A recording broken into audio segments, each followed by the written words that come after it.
आपण जर त्या ठिकाणी लोकवस्ती पाहिली तर अत्यंत मोठ्या प्रमाणात लोकवस्ती त्या ठिकाणी आहेत आणि दशक्रिया विधीचे शेड अंत्यविधीचे शेड त्या ठिकाणी आहेत।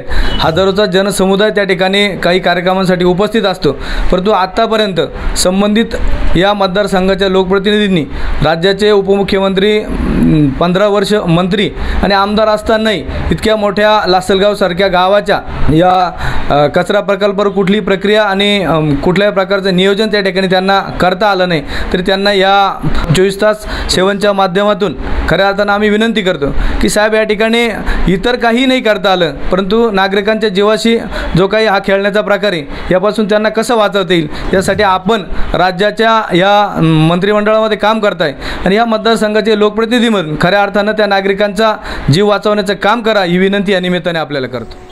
आशिया खंडातील सर्वात मोठी बाजारपेठ असणारं शहर लासलगाव शहर म्हणून बघितलं जातं। येवला लासलगाव विधानसभा मतदारसंघातले एक प्रमुख गाव म्हणून देखील लासलगावची ओळख आहे। भुजबळ साहेब सातत्याने 20 वर्षापासून या मतदारसंघाचं प्रतिनिधित्व करतात। 20 वर्षापैकी बहुतांश कालावधी हा भुजबळ साहेबांचा मंत्रिपदावर राहण्यात गेलेला आहे। या सर्व गोष्टीचा विचार करता लासलगावची ही कचरा डेपोची समस्या ही खूप अगोदर सुटणं अपेक्षित होतं। आज तुम्ही इथं बघताय का कचरा डेपो अशा ठिकाणी आहे की एकीकडे नदी आहे, दुसरीकडे शैक्षणिक संस्था कॉलेज आहे आणि इकडे विरुद्ध बाजूला जर बघायला गेलं तर रहिवासी एरिया आहे, लोक राहतात इथं। हा कचरा डेपो जाणून बुजून पेटवला जातो आणि पेटवल्यानंतर त्या धुरामुळे ध्वनी प्रदूषण होतं, नदी असल्यामुळे जल प्रदूषण होतं, या नदीचं पाणी सुद्धा काही लोक पितात।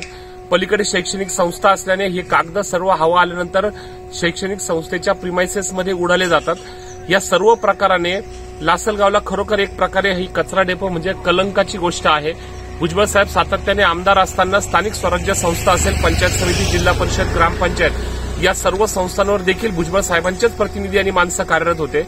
असं असताना देखील फक्त इच्छाशक्ती अपूर्ण असल्यामुळे कचरा डेपोचा प्रश्न आजही मार्गी लागला नाही। आमची सातत्याने मागणी अशी आहे की नाशिकला ज्याप्रमाणे महानगरपालिकेने कचरा डेपोपासून खत निर्मितीचा प्रकल्प उभा केला त्यासारखा एखादा प्रकल्प आपल्या लासलगावात उभा राहावा, जेणेकरून ग्रामपंचायतचं उत्पन्न सुद्धा खत विक्रीतून वाढू शकेल आणि ही कचऱ्याची समस्या जी कायमस्वरूपी समस्या म्हणून आहे, लासलगावला कलंक आहे, ही समस्या सुटू शकेल। ग्रामपंचायतनी सुद्धा गावकऱ्यांना कचरा टाकताना ज्या पद्धतीने सुविधा द्यायला पाहिजे त्या सुविधा देऊन कचऱ्याची विगतवारी सुद्धा व्यवस्थित झाली पाहिजे। आम्ही सातत्याने भुजबळ साहेबांकडे आणि अनेक मंत्र्यांकडे ही मागणी करत आहोत की ही कचरा डेपोची समस्या तात्काळ सुटणं गरजेचं आहे। जनतेचं आरोग्य, पाणी आणि हवेचा प्रश्न, प्रदूषणाचा प्रश्न या ठिकाणी या कचरा डेपोमुळे निर्मित झालाय। लवकरच आपण त्यांच्याविषयी जन आंदोलन उभं करणार आहोत। हवेच्या गुणवत्तेचा जो निष्कर्ष आहे तो लक्षणीयरित्या खाली घसरला आहे। WHO सांगण्यानुसार साधारण 271 IQS पर्यंत पोहोचला आहे आणि हवेतलं प्रदूषण ऑलरेडी सगळीकडे वाढलेलं असताना कचरा डेपोचा होणारा संसर्ग, त्यामुळे होणारे आजार हे अतिशय गंभीररित्या लोकांच्या समोर येत आहे। जसे की हवेचा प्रदूषण वाढल्यामुळे, वायू प्रदूषण वाढल्यामुळे श्वसनाचे अनेक आजार आपल्याला लक्षणीयरित्या दिसत आहे। ज्याप्रमाणे घशात घरघर होणे, कानात घशात जळजळ होणे, श्वसनाला त्रास होणे किंवा कधी गंभीररित्या पेशंट गंभीररित्या दाखलसुद्धा होऊ शकतो। अशा वेळी कचरा डेपोमुळे होणाऱ्या वायू प्रदूषणाची निश्चित आपल्याला काळजी घेणं गरजेचं आहे।